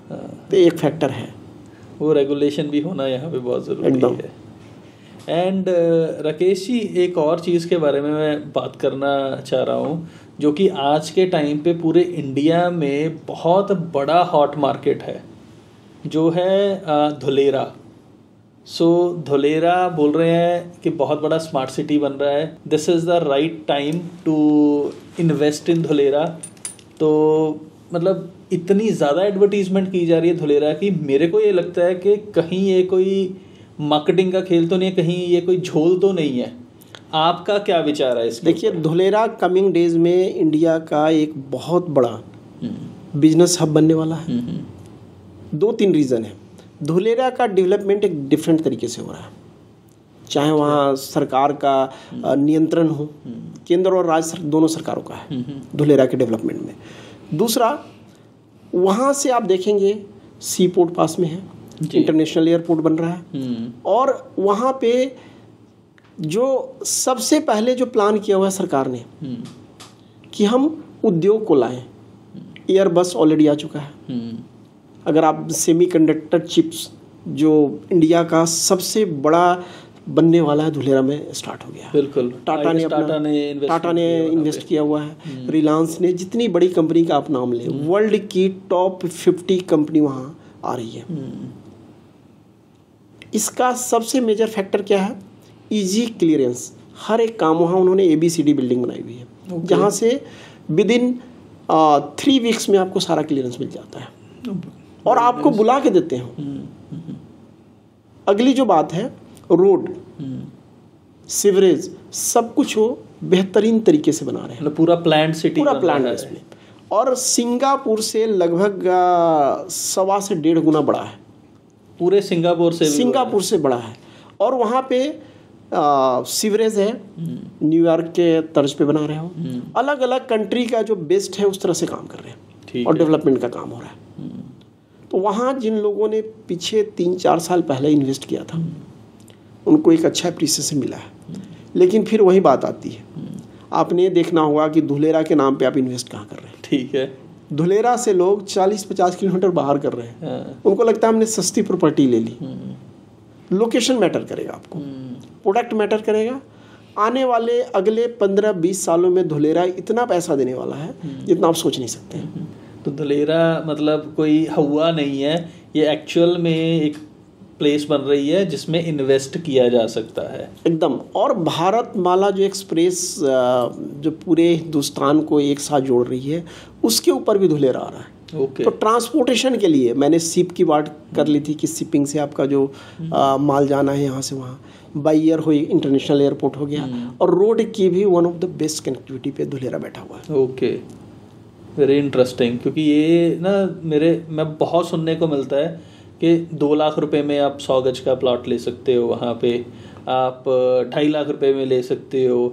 मैं सोचता था कि इतने सस्ते में कोई कैसे वहाँ पे दिला सकता है, बट मतलब एक्चुअल में है धुलेरा क्या था कि पूरा खाली एरिया था, वहाँ कुछ होता नहीं था, ड्राई एरिया था, तो लैंड तो बहुत सस्ता था वहाँ। 22 गांवों से, जहाँ तक मेरा अपना रिसर्च है और हम लोगों ने इसके ऊपर वीडियो भी बनाई है, 22 गांवों के इससे जो लैंड है वो पूरे धुलेरा के डेवलपमेंट में शामिल है। ओके। और 900 प्लस एकड़ है। 900 प्लस एकड़। अगर मैं चंडीगढ़ से बात करूं 10 गुना बड़ा है लगभग। इतना बड़ा डेवलपमेंट है। देखिए चंडीगढ़ को डेवलपमेंट होने में कितना टाइम लगा, लेकिन चंडीगढ़ के साथ इंडस्ट्रियल चीज़ें डेवलप नहीं हुई, जो धीरे धीरे अब हो रही है। आईटी 2-4-5 साल पहले शुरू हुआ, वहाँ पे स्टार्टिंग से है, वो बनी एक इंडस्ट्रियल हब, पूरा इंडस्ट्रियल हब बन रहा है और आपको वर्ल्ड का सबसे बड़ा इंडस्ट्रियल हब बन जाएगा जिस तरह से उसका काम चल रहा है। मे भी 15 से 20 साल लगेगा। मैं तो काफ़ी लोगों को रिकमेंड करता हूँ, लेकिन धुलेरा में इन्वेस्टमेंट करने से पहले ज़रूर देखें कि आप धुलेरा में कर रहे हैं उसे 40-50 किलोमीटर बाहर कर रहे हैं। ठीक है। सस्ती प्रॉपर्टी के चक्कर में ना पड़े। ठीक। अगेन लीगलिटी देखें, लोकेशन देखें, और आप एक बार अगर पॉसिबल है तो विजिट भी जाके विजिट करें। बिल्कुल। यहाँ से डायरेक्ट फ्लाइट है, आप गए 1.5 से 2 घंटे में आप पहुँच गए, सुबह गए शाम तक वापस आ जाए। बिल्कुल बिल्कुल। अगर आपने इन्वेस्ट करना है तो एक बार चीज़ों को देखना समझना बहुत ज़रूरी है। फिर वही बात आ जाएगी कि मेरा एक दोस्त ने कहा वहाँ उसने लिया, ले लो, फिर दोस्ती कायम रहेगी। बिल्कुल। सो राकेश जी, ये तो होगी धुलेरा की बात। एक चीज़ हमने पहले डिस्कस कर रहे थे जो था कि आजकल लोग घर खरीद रहे हैं और बेच रहे हैं, ट्रेड कर रहे हैं, मतलब इन्वेस्टमेंट पर्पस से। तो इसको कैसे किया जा सकता है? इसके ऊपर हमने एक वीडियो भी बनाई है, फ्लैट फ्लिपिंग, उसको ज़रूर देखें आप लोग। फ्लैट फ्लिपिंग, हाँ, उसके अंदर पूरी एलोबरेट किया हुआ है। फ्लिपिंग वर्ड कई कंट्री में शुरू हुआ कि आपने लिया सेल आउट कर दिया। ठीक है। यहाँ पे होता क्या है कि प्लॉट में भी कर सकते हैं, कॉमर्शियल में भी, फ्लैट में भी। अच्छा। अभी अगर मैं बात करूँ ट्राई सिटी मार्केट में स्पेशली फ्लैट पे फ्लिपिंग काफ़ी हो रही है। अच्छा जी। अब इसमें सावधानी बरतने की ज़रूरत क्या है? देखिए कमाई है, कारण कि आप प्री लॉन्च में एक प्रॉपर्टी को लेते हैं, वहाँ पे कॉस्ट कम होता है। ठीक है। और आपको पैसा भी कम देना है। कई बार बिल्डर डिमांड करता है 10-12 लाख देके आप बुक कर लो। तो क्या आप एग्जांपल से समझा सकते हो इसको, जो नंबर्स की एग्जांपल आप? मैं बताता हूँ। एक प्रॉपर्टी फॉर एग्जांपल किसी ए बिल्डर ने शुरू किया कि 2000 स्क्वायर फीट का फ्लैट है, मैं 5000 रुपये पर स्क्वायर फीट आपको देता हूँ, आपको 1 करोड़ का हो गया। 1 करोड़ का हो गया। हाँ। अब होगा क्या कि बिल्डर आपसे डिमांड करेगा कि 10 से 15 लाख मुझे दे दो आप। ठीक है। ठीक है, क्योंकि जब उसने अप्रूवल करा लिया, लैंड ले लिया, तो उसको भी कंस्ट्रक्शन के लिए पैसा चाहिए। बिल्कुल। दूसरा, उसको एक इन्वेस्टर बेस भी बना के चलना पड़ता है। ठीक है। लोग जुड़े ताकि अगला प्रोजेक्ट जब वो करता है तो उसके साथ जुड़ के चले। बिल्कुल। तो यहाँ पे स्पेशली फ्लिपिंग में जो लोग इन्वेस्टर हैं, जो बताया ना कि जो लोग मार्केट को अच्छी तरह से जानते हैं वो लोग कर सकते हैं। ठीक है। नए लोग बोलते हैं ना, हाथ डालने से पहले हाथ जलने का खतरा भी है। ठीक है। तो एक्सपर्ट की राय में, एक्सपर्ट की देखभाल में फ्लैट फ्लिपिंग करें। खुद ना करें, पता चले कि आप अपना नुकसान पूरा का पूरा आप हार्ड एंड मनी नुकसान कर बैठे। तो सबसे पहले प्लॉट या फ्लैट कॉमर्शियल उनसे लें जिनका ट्रैक रिकॉर्ड अच्छा हो, नंबर 1। ठीक। दूसरा, डिलीवरी चेक करना जरूरी है, क्या वो टाइमली डिलीवरी दे रहे हैं और इनके पुराने प्रोडक्ट में कितना एप्रिसिएशन आया है। ओके। हम बात करेंगे हमेशा, जो बोलते हैं ना नंबरों का गेम है, तो नंबर बता देता है सब कुछ। बिल्कुल बिल्कुल। ये भी फिर हम मार्केट से ही पता करें या इसकी भी कोई लिस्टिंग होती है कि इतना देखिए, अगर आप किसी बिल्डर से पूछेंगे तो बताएगा एप्रिसिएशन आया है, वो तो मार्केट बताएगा। इसीलिए एक्सपर्ट की देखभाल क्यों? क्योंकि वो आपको अच्छा गाइड करेगा, क्योंकि उसका कंसर्न है आपको साथ लेके आगे चले, आपको एप्रिसिएशन आएगा, आप लोगों को रेकमेंड करेंगे। बिल्कुल। तो मैंने जैसे बताया 1 करोड़ की प्रॉपर्टी है, 2000 स्क्वायर फीट का, आपने 15 लाख रुपया दिया। अब कंस्ट्रक्शन शुरू हुआ तो कंस्ट्रक्शन लिंक पैसा जाएगा। कंस्ट्रक्शन लिंक जब पैसा जाएगा तो ऑटोमेटिक क्या होगा, जब बिल्डिंग दिखनी शुरू हो जाती है तो प्राइस बढ़ेगा। ठीक है, डिमांड बढ़ेगा। अब 500 रुपये स्क्वायर फीट एग्जाम्पल कहता हूँ, साल में बढ़ गया आपका। ठीक है। तो 500 रुपये स्क्वायर फीट को 2000 से आप मल्टीप्लाई करिए, ये लगभग 10 लाख रुपए के करीब हो गया। अब आपका 10 लाख का इन्वेस्टमेंट 1 करोड़ पे नहीं आ रहा है, आपने क्योंकि 15 लाख दिया है, मे भी 10 लाख प्राइस बढ़ा, आपको 6-7 भी मिल रहा है, तो आपको अच्छा प्राइस अप्रिशिएशन मिल गया। बिल्कुल, एक साल में मतलब 6-7 लाख रुपए का प्रॉफिट। और आपने करोड़ नहीं दिया वहाँ पे, जो प्रॉपर्टी करोड़ की है वहाँ पे आपने दिया कितना? 15 लाख, 12 लाख, 15 लाख। हाँ, प्लॉट के भी केस में आता है कि प्लॉट में स्टार्टिंग में आपने 30 लाख का प्लॉट है, आपने 6-7 लाख रुपया तो दिया। क्या पहले ये सिर्फ इसकी रजिस्ट्री तो नहीं होती है स्टार्टिंग? नहीं, एग्रीमेंट बनेगा, एग्रीमेंट बनेगा। तो फिर हम उसी एग्रीमेंट के बेसिस के ऊपर इसको सेल भी ट्रेड हो जाता है, ट्रेड हो जाता है। ठीक है। इवन बिल्डर से उसमें ट्रांसफर का भी ऑप्शन ले सकते हैं फ्री, क्योंकि बिल्डर उसमें ट्रांसफर का ऑप्शन डाल देता है कि जब भी आप किसी को बेचेंगे तो ट्रांसफर चार्ज देना पड़ेगा। ओके। तो जब आप अच्छे इन्वेस्टर हैं, मैं बताया ना कि अच्छे ब्रोकर फर्म से अगर जब आप डील करेंगे तो आपको हर फायदे की चीज़ आपको, अदरवाइज एक ट्रांसफर में 1 लाख से 1.5 लाख आपका लग जाएगा। ठीक है। तो आपके प्रॉफिट से ही कम हुआ। बिल्कुल सही। और अगर कोई बल्क में बाइंग करता है तो बिल्डर से ऑप्शन ले लेगा कि 1 या 2 ट्रांसफर मुझे फ्री दो, फ्री। तो आपका प्रॉफिट 100% आएगा। तो फ्लैट फ्लिपिंग स्पेशली मैं बात करूं, आज के रेट में ट्राई सिटी में ट्रेंड ज़्यादा है, प्लॉट में भी, कमर्शियल में है। लेकिन दोबारा मैं बताना चाहता हूँ अभिषेक जी कि आपने मेरी बात सुनी, पता चले आपने जाके किसी को चेक पकड़ा दिया और 3 महीने बाद मुझे पकड़ रहे हैं कि शर्मा जी मेरा नुकसान। नहीं, बिल्कुल, ये हमारे को एक्सपर्ट की देखरेख में ही आपने सबसे पहले हमारे साथ बैठना है, चीज़ों को समझना है। आप जो भी प्रॉपर्टी आप चेकआउट करेंगे, जो आपने लिस्ट किया हुआ है, हम बैठ के उस पर डिस्कस करेंगे कि हम पैसा डालें कि ना डालें, कितने समय के लिए डालें, क्या प्रोबेबल प्रॉफिट आ सकता है, एग्जिट कैसे करेंगे, क्योंकि बाहर निकलना बिल्डर बेच के नहीं देगा। बिल्कुल बिल्कुल। बेचना हमने है, हमने मीन्स हमने मिलके बेचना है। तो ये बहुत ज़रूरी है, क्योंकि मुझे ध्यान है, मेरा वीडियो देख के किसी भाई साहब ने कॉल किया कि दिल्ली में मैं बुक करने जा रहा हूँ। बोला भाई साहब पहले रिसर्च कर लो। आप इससे पहले कि 4 महीने 6 महीने बाद मुझे कॉल करके कहें कि मैंने तो वीडियो देख के कर लिया, तो वीडियो देख के कोई हार्ट सर्जरी नहीं कर सकता। बिल्कुल। उसके लिए सर्जन की ज़रूरत है। तो आपको वहाँ के एक्सपर्ट से बात करना है। हाँ, मैं आपको एक वस्तु स्थिति बता सकता हूँ, बिल्डर का बैकग्राउंड देख के चीज़ों को, और कॉस्ट क्या है कि करेंट कॉस्ट क्या है, इन्फ्लेटेड तो नहीं है।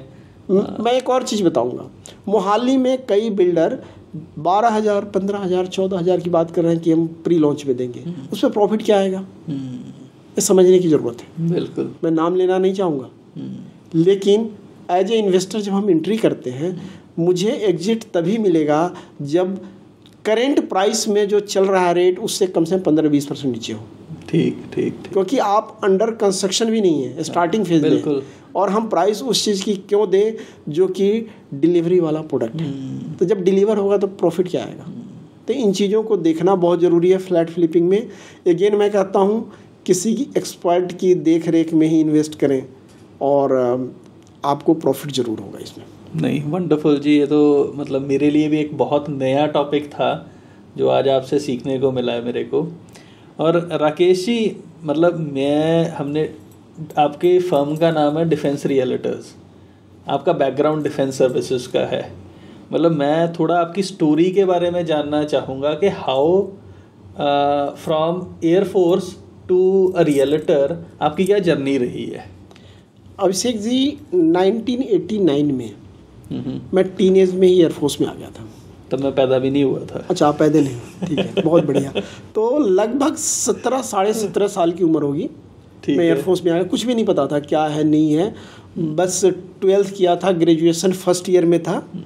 और एयरफोर्स का फॉर्म उस समय ऑनलाइन नहीं होता था, ठीक, वो 2 रुपये का फॉर्म आता था जी, प्रिंटेड आता था, वो अखबार में भी आता था, अखबार में भी आता था। और बाहर उसको कॉलेज के बाहर वो जिस तरह सब्जी बेचते हैं ना, उस तरह से फॉर्म बेचा जाता था। और मेरे को याद है जब मैंने भी डिफेंस सर्विसेज के लिए ट्राई किया था और मैं फॉर्म लेके आया था, पोस्ट ऑफिस में फॉर्म मिलता होता था उस टाइम पे। नहीं, उस समय हमारे कॉलेज के बाहर, आपको एक अनुभव नहीं होगा, जो नए बच्चे होंगे, जो यूथ देख रहे हैं, उनको लग रहा होगा कि मजाक है, तो हम लोगों ने उस तरह से फॉर्म लिए, तो हमने फॉर्म अप्लाई कर दिया। ठीक है, मुझे कुछ भी नहीं पता था। हाँ जी। अप्लाई करने के बाद कॉल लेटर आया, एग्जाम हुआ, मेडिकल हो गया, सेलेक्ट हो गया, तो जोश था, चले गए वायुसेना में। हाँ जी, ठीक है, बढ़िया काम किया वहाँ। मी-17 हेलीकॉप्टर है जो रशियन मेड है, ठीक है, उस पर ट्रेंड था। और मी-17 में मेरा पूरा करियर रहा। वंडरफुल। एंड मुझे 10 से ज़्यादा साल JNK में काम करने का मौका मिला। क्या बात है। पहली पोस्टिंग मेरी उधमपुर थी, तो वहाँ पे 5 साल रहा। तो JNK का एक एक सेक्टर, एक उत्साह भी था, घूमने का शौक भी था, काम करने का था। तो लेह लद्दाख थ्वाइस कोई भी ऐसा सेक्टर नहीं है जहाँ पे मैं नहीं गया हूँ। ठीक है।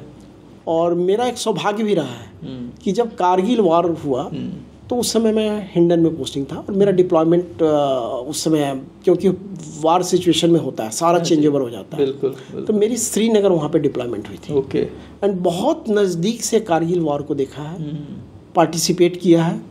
और एक अनुभव जो रहा वायुसेना का, रिलेटेड से पहले मैं बताना चाहता हूँ कि जब आप मिलेंगे किसी यहाँ रिलेटेड से, हमको जब बात होगी 12 बजे की, आज आपसे बात हुई थी 12 बजे की, मैं 5 मिनट किसी कारण से लेट हो गया तो मैं आपसे माफ़ी मांगा। Absolutely, absolutely. क्योंकि मुझे 12 से पहले 5 मिनट पहले सिखाया गया आना है, लेकिन कुछ ऐसी मजबूरी थी कि लेट हो गया तो मैंने आपसे माफ़ी मांगी। लेकिन यहाँ कोई आपसे माफ़ी मांगने वाला नहीं है। 12 का टाइम सेट होगा तो 3 बजे मिलना है, आप वेट करते रहेंगे। बिल्कुल बिल्कुल। तो ये हमें एयरफोर्स ने सिखाया। वो चीज़ आपकी डीलिंग में दिखती है, हर चीज़ में। ट्रांसपेरेंसी, एथिक्स, ऑनेस्टी, सब कुछ मिलेगा। तो जो वहाँ कैरियर शुरू किया था, वहाँ अगर शुरू में बेसिक ट्रेनिंग होती थी, आपको 5 बजे जगना है तो जगना है। बिल्कुल। आपको अगर 6 किलोमीटर दौड़ना है तो दौड़ना है, दौड़ना ही है। और उसके लिए क्या होता था कि प्रैक्टिस कराया जाता था। बेसिक तो बहुत टफ ट्रेनिंग होती है, मैं तो अलग सब्जेक्ट पे चला गया, लेकिन उन दिनों को याद करके बहुत मज़ा भी आता है कि अंग्रेज में बहुत भाग दौड़ किया है, सब कुछ किया है, और वो बिल्डअप होता है आपका स्टेमिना। फिर एयरफोर्स में लास्ट पोस्टिंग मेरी यहीं चंडीगढ़ थी। ठीक है। 3 BRD है, वायुसेना का स्टेशन है, काफ़ी बड़ा। और 2009 31 अगस्त को यहाँ से मैंने 20 साल पूरा किया। क्या बात है। और एक विज़न था फाइनेंशियल फील्ड में, पहले से कुछ कोर्सेज किए हुए थे, कुछ अनुभव था, तो उसके अनुसार हमने शुरू कर दिया काम 2009 में। क्योंकि हमारे मैक्सिमम साथी बैंकिंग में चले गए, कुछ SSC में चले गए, इनकम टैक्स में चले गए, अलग अलग डिपार्टमेंट। रिटायरमेंट के बाद आपका डिफेंस सर्विसेज का विंग भी है कि वो आपको प्लेस करवाते हैं डिफरेंट जगह पे। और स्पेशली मैं बात करूं जो ट्राई सर्विसेज में, एयरफोर्स में क्या है, लोग एजुकेशन के ऊपर पूरा ध्यान देते हैं। एक माहौल भी है बना हुआ कि हर किसी ने अपने करियर को ध्यान देना है। तो सिलेक्शन है ट्राई सर्विसेज में, आप देखेंगे किसी भी सर्विसेज में, स्टेट गवर्नमेंट के, सेंट्रल गवर्नमेंट में, सबसे ज़्यादा एयरफोर्स के लोग आते हैं। बिल्कुल। तो उसी समय ने डिसाइड किया कि व्यापार ही करना है, तो शुरू किया काम 2009 में। और 22 सितंबर को मेरी बेटी है रश्मि, उसका जन्मदिन है, तो उसी पे हमने शुरुआत की थी। और एक कारवां 16 साल कंप्लीट इसी साल हुआ है। बहुत बड़ा नंबर है 16 साल कंप्लीट करना किसी भी बिजनेस के लिए। और मैं एक और चीज़ बताऊंगा कि जब नाम रखना था कंपनी का, तो हर कोई अपने नाम पे, मदर फादर के कई नाम पे, बच्चों के नाम पे रख लेते हैं। मुझे पता ही नहीं चल रहा था क्या नाम रखें। तो हमारे कुछ साथी थे, हम गए थे सबसे पहले डिज़ाइन करवाने के लिए, लोगो और नाम वाम सब। वो कहते क्या नाम रखो? मैं बोला मैं तो डिफेंस है, क्या नाम रखूँ? तो कहता है यार डिफेंस ही रख लो। बोले डिफेंस नाम कैसा रहेगा? तो जो मेरा लोगो डिज़ाइन कर रहा था सर कहता है बढ़िया रहेगा। ठीक। तो जब मार्केट में हम लोगों को बताना शुरू हुई कि डिफेंस रिलेटेड, कहता है ये कौन सी कंपनी है?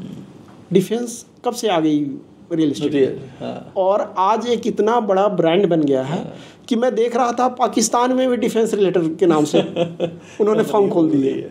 कई बार मुझे लाहौर से कॉल आ जाता है कि हमें एक प्लॉट चाहिए लाहौर में। बोले भाई साहब अभी वहाँ ब्रांच नहीं खुली है। कहती नहीं डिफेंस रिलेटेड है। ठीक है। धीरे धीरे इस सब्सिडरी को आगे बढ़ाया तो हमने कहा कि अब बहुत लोग कॉपी करने लगे, तो इसको ग्रुप कर दिया, क्योंकि इसके अंदर कंस्ट्रक्शन का काम, कई काम, मीडिया एंटरटेनमेंट का काम शुरू किया, तो अब डिफेंस रिलेटेड ग्रुप कर दिया। तो मुझे भी अच्छा लगता है कि लोग कॉपी करते हैं इस नाम को, और लेकिन इस सम्मान को भी बचा के रखें, क्योंकि नाम के साथ सम्मान बहुत जुड़ा हुआ है। बिल्कुल बिल्कुल बिल्कुल। एथिक्स, ऑनेस्टी और जो कमिटमेंट है वो ज़रूर पूरा होना चाहिए, जो हम लोग कोशिश करते हैं। क्योंकि देखो सिविलियन फेल हो जाए चलता है, पर डिफेंस लाइन जो है that is the last line. अगर वहाँ पे कुछ गड़बड़ होती है तो पूरे देश को खतरा है इस चीज़ के। और ऑन कैमरा मैं आपको एक चीज़ बताना चाहता हूँ, स्पेशली जब हमने शुरू किया था कई एथिक्स था जिसमें आज भी एक शामिल है। हमने एक परंपरा कायम की है कि प्रॉपर्टी मार्केट में कोई आपको टोकन बयाना देता है, वो पैसा लोग वापस नहीं करते। तो मुझे लगा कि इतनी हार्ड अर्न मनी है, लोग पैसा लेते हैं, तो हमने एक सिस्टम बनाया हुआ है कि कोई भी टोकन आए, कोई भी बयान आए, वो 100% रिफंडेबल है। ओके। इवन कई हम बिल्डर से काम कर रहे हैं, वो रिफंड नहीं करते, तो हम उनके साथ काम नहीं करते। हम कहते हैं हम कस्टमर के लिए, आपके लिए नहीं है, आपके फ़ायदे के लिए काम नहीं करेंगे, जिससे हमारे कस्टमर का, लोगों का फ़ायदा, वही काम करेंगे। और अभी तक आपको 0% लिटिगेशन पे हम लोग हैं, क्योंकि ये सोच भी नहीं है मन में कि कोई लिटिगेशन आए। जहाँ भी अगर लगता है कि किसी भी प्रॉपर्टी में, किसी भी प्रोडक्ट में अगर कुछ भी लिटिगेशन, उसको हम लोग टच भी नहीं करते हैं। अगर कहीं दिक्कत भी आ गई तो उसे एग्जिट कर जाते हैं नुकसान करके, लेकिन कस्टमर का नुकसान नहीं होने देते। नहीं, बहुत ही बढ़िया, बहुत ही बढ़िया। एक राकेश जी, आपकी वीडियोस मैं देखता रहता हूँ, ये थोड़ा ऑफ टॉपिक है पर मैं डिस्कस ज़रूर करना चाहता हूँ इसके बारे में। एंड मैं डिस्कस करना चाहता हूँ जो अभी 8th पे कमीशन आ रहा है उसके बारे में, बिकॉज़ ये भी इफ़ेक्ट करने वाला है सारे गवर्नमेंट एम्प्लॉयज़ को, डिफेंस सर्विसेज के एम्प्लॉयज़ को, जो रिटायर हो चुके हैं उन लोगों को। तो इसके बारे में आप हमारे को थोड़ा मतलब बताएं कि ये एक्चुअल में है क्या और इससे क्या बेनिफिट होने वाला है लोगों को। देखिए, पे कमीशन सरकार क्यों लाती है समझना पड़ेगा। लगभग 10 सालों पे पे कमीशन आती है। ठीक है। कि 10 सालों में महंगाई बढ़ गई, कई चीज़ जिसको हम बात करते हैं कि जो सैलरी के अनुपात में महंगाई ज़्यादा बढ़ती है, इन्फ्लेशन बढ़ती है। ठीक है। अब मैं पीछे बात करूं कि 6.21% इन्फ्लेशन है जो गवर्नमेंट का अपना सोर्सेस डेटा है, बिल्कुल। और जुलाई में जो डीए आया है वो 3% आया है, तो गैप 3-3.25% का हो गया। बिल्कुल। जैसे जैसे समय 10 साल में बहुत ज़्यादा गैप हो जाता है, उसको कवर अप करने के लिए, क्योंकि अब बच्चों का एजुकेशन खर्च बढ़ रहा है, मेडिकल एक्सपेंस बढ़ रहा है, हाउस रेंट अगर जिन लोगों को मकान नहीं मिला है उसका भी बढ़ रहा है, तो हर एक चीज़ को एक लेवल पे लाने के लिए सरकार पे कमीशन लाती है। और पे कमीशन में ये इन सभी फैक्टरों के कैलकुलेशन के बाद पे कमीशन बनता है। ठीक है। और ये डिमांड, क्योंकि 2026 में 1 जनवरी से लागू होना है। ओके। और पिछले पे कमीशन की बात करूं तो लगभग 17 से 18 महीने लगे थे, क्योंकि पे कमीशन पहले कंस्टिट्यूट होता है, वो हर एक डिपार्टमेंट की उसकी सैलरी, हर एक चीज़ों को देखती है, कितना बढ़ना चाहिए, रिकमेंड करती है, ग्राउंड लेवल तक टच करती है, तो इसमें समय लगता है। फिर सरकार को भी रिकमेंडेशन आने के बाद समय लगता है, क्योंकि उसमें संशोधन भी करना पड़ता है। तो मुझे लगता है कि आने वाले बजट सत्र जो फरवरी में आएगा 2025 में, उसमें पे कमीशन के गठन की सरकार घोषणा कर सकती है और करना चाहिए, क्योंकि अगर 2025 बजट में नहीं हुआ तो काफ़ी डिले हो जाएगा। ओके। एंड इससे क्या संभावना है, मतलब कि अभी जो पेंशन आ रही है अगर हम कोई अमाउंट ले उससे कितना बढ़ के पेंशन हो जाएगा? देखिए, जो बढ़ोतरी होती है बेसिक पे होती है, पूरे अमाउंट में नहीं होती है। ठीक है। अब कैलकुलेशन देखेंगे कि पूरे अमाउंट में, मैं एक बात करूं कि आज के टाइम में अगर किसी की सैलरी 40,000 है, एग्जांपल हम लेते हैं, तो लगभग वो 60,000 तक वो पहुंच जाएगा, which is very good. Around 40 to 50% increase होता है, और होना भी चाहिए, क्योंकि आप 10 सालों में इतना डिफरेंस आ जाता है। बिल्कुल बिल्कुल आ जाता है। लोगों की नीड, बच्चों की नीड, हेल्थ नीड, बहुत सारी चीज़ें हैं, घर की नीड, घर की भी कॉस्ट बढ़ रही है, तो इन सब इन्फ्लेशन को भी कवर करना है। अगर सेविंग हो रही है तो रियल एस्टेट में भी और इन्वेस्टमेंट होगा फिर। नहीं, पे कमीशन आने से रियल एस्टेट में भी एक बूम आता है, क्योंकि लोगों के पास इमीडिएट एक तो सैलरी बढ़ती है। अब मैं एक बात करता हूँ कि आपकी सैलरी 1 लाख रुपये है, तो आप 60-65 लाख तक का लोन ले सकते हैं, अगर आपके पास पुराना कोई लोन नहीं चल रहा है। अगर सैलरी 1.5 लाख हो गई तो बड़ी लिमिट हो जाएगी 80-85 लाख तक। बिल्कुल। तो आप करोड़ तक की प्रॉपर्टी ले सकते हैं। तो डेफिनेटली जो बाइंग पावर 40 से 50% बढ़ जाएगी, which is huge, very huge for real estate market. नहीं, बहुत ही बढ़िया तरीके से, और ये इसके साथ रिलेटेड ही था। मैं तभी सोचता था कि ये आप 8th पे कमीशन की क्यों बात करते हैं, it is directly related to property buying. नहीं, इसके साथ साथ मैं बताता हूँ, हमारा जो चैनल है यूट्यूब चैनल, हमने उसके ऊपर डिफेंस प्रॉपर्टी मंत्रा के नाम से एक शुरू किया कि रियल एस्टेट के ऊपर हर एक नॉलेज दे, क्योंकि नॉलेज नहीं है। और नॉलेज कौन लोग दे रहे हैं? जिनको कोई भी रियल एस्टेट से लेना देना नहीं है। उन्होंने क्या किया, यूट्यूब पे पढ़ लिया, चैट जीपीटी से उठा लिया और उसको बता रहे हैं। बहुत मिस इन्फॉर्मेशन है। तो हमने एक प्रयास शुरू किया कि सारी जानकारी जो लोगों के सवाल होते हैं, कमेंट्स होते हैं, उनको हम अगले वीडियो में कवर करते हैं।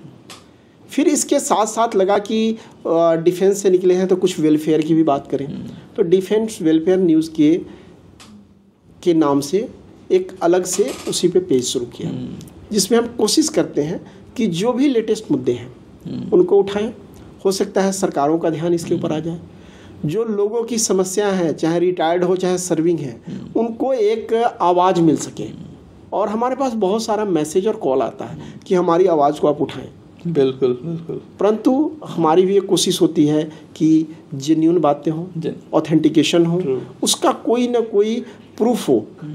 अगर सेना का कोई लेटर है तो लेटर की कॉपी भी हम मांगते हैं, ताकि गलत इन्फॉर्मेशन भी बिल्कुल। और इसके बारे में मैं आपके साथ एक और पॉडकास्ट करना चाहूँगा। आई गेस आज हमने बहुत सारी बातें की रियल एस्टेट से रिलेटेड, और कैसे घर को ख़रीदना है, कैसे बेचना है, क्या चीज़ों का ध्यान रखना है, और रिश्तेदार के थ्रू नहीं लेना है। एक बहुत ही जो रेगुलेटेड ब्रोकरेज फर्म है उसी से हमारे को ये चीज़ें करनी चाहिए। इसी के साथ हम लोग इस पॉडकास्ट को यहीं पे विराम देते हैं। And thank you Rakesh ji for being on Win Talks with Abhishek Jain. आपसे बातें करके बहुत मज़ा आया। बहुत धन्यवाद आपका, बहुत आभार, और सभी दर्शकों का। दोस्तों, अगर आप यहाँ तक पहुँच चुके हैं तो मैं समझ सकता हूँ कि आपने आज प्रॉपर्टी बाइंग और सेलिंग के बारे में बहुत कुछ सीख लिया होगा। और अगर आप राकेश जी से बात करना चाहते हैं तो जो हमारी पॉडकास्ट की थीम है which is win talks, where win is wisdom, inspiration and networking, तो नेटवर्किंग सेक्शन के लिए हमने नीचे एक पोर्टल का लिंक दिया है, जिससे आप डायरेक्टली राकेश जी से बात भी कर सकते हैं। और अगर आपको कोई प्रॉब्लम आ रही है बाइंग और सेलिंग के लिए अपनी प्रॉपर्टी के, तो इनसे आप कंसल्टेशन भी ले सकते हैं। और अगर अब भी आपके दिमाग में कोई प्रॉपर्टी से रिलेटेड क्वेश्चन है जो हमने इस पॉडकास्ट में कवर नहीं किया है, तो हमारे को कमेंट बॉक्स में लिखिए, हम लोग उसका आंसर आपके लिए लेके आएंगे और एक और पॉडकास्ट भी कर सकते हैं अगर हमारे पास मल्टीपल क्वेश्चंस आते हैं आपकी तरफ से। और इस वीडियो को उन लोगों के साथ शेयर करें जो हाल फिलहाल में प्रॉपर्टी बाय करने का सोच रहे हैं या अपना पहला घर खरीदने वाले हैं, और या ये चीज़ें, ये गड़बड़, ये स्कैम उनके साथ हो चुका है, ताकि वो और लोगों को भी अवेयर कर सकें इसके बारे में। हमारे को सब्सक्राइब करना ना भूलें, please press the bell icon, ताकि हर एक नोटिफिकेशन हमारे नए पॉडकास्ट की या हमारी एक नए शॉट की आपको मिलती रहे टाइमली। Thank you.